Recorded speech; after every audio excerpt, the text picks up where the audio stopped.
The only people who don't want to disclose the truth are people with something to hide. Let's see how we are. Okay. So I gave a fair summary here, I think, of your classmates. They were not conservatives like you, right? No, all liberals. Can you hear me okay, by the way, Scott? Yeah, you're doing good. So, right, we're doing good. No, they're all, extreme left liberals. Most of them in college called themselves radicals and Marxists. Today, they're almost all lawyers or members of government.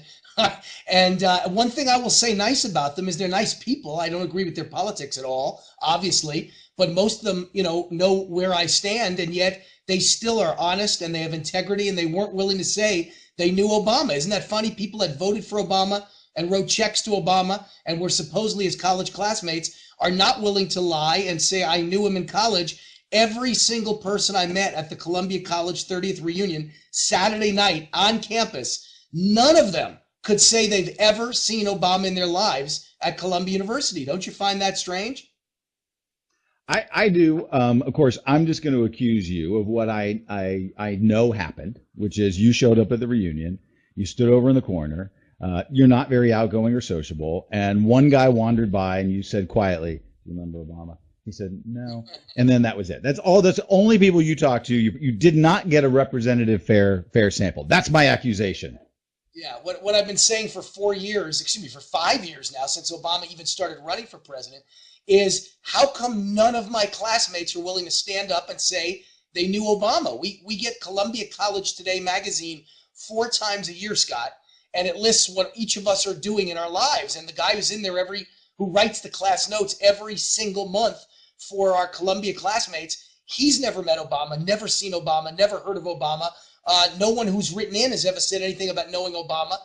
They all know that I'm the troublemaker who says this, and nobody's ever bothered to fight me on it. And so showing up at the reunion, I thought either I'd be the most hated guy in the world, or if they spoke to me, it would be to get angry at me and say, well, I knew Obama, you're wrong, Wayne. There was none of that, Scott. Nobody met Obama. Nobody remembers Obama or Barry Soetoro or whatever he called himself in those days. And I think it's very scary. As I say in the article that's exclusive to your Blaze, I'm not saying he didn't go there. I believe he was registered at Columbia, so he can say that without lying. I believe he graduated Columbia, so he could say that without lying, and the administration could back him up. But his records are sealed, and the question the media should be asking is, what did he do in between the day he registered and the day he graduated? Why was he not seen? Why did he have no friends? Why did he never show up in a class? Something's wrong. Something smells rotten at Columbia. The only people who don't want to disclose the truth are people with something to hide.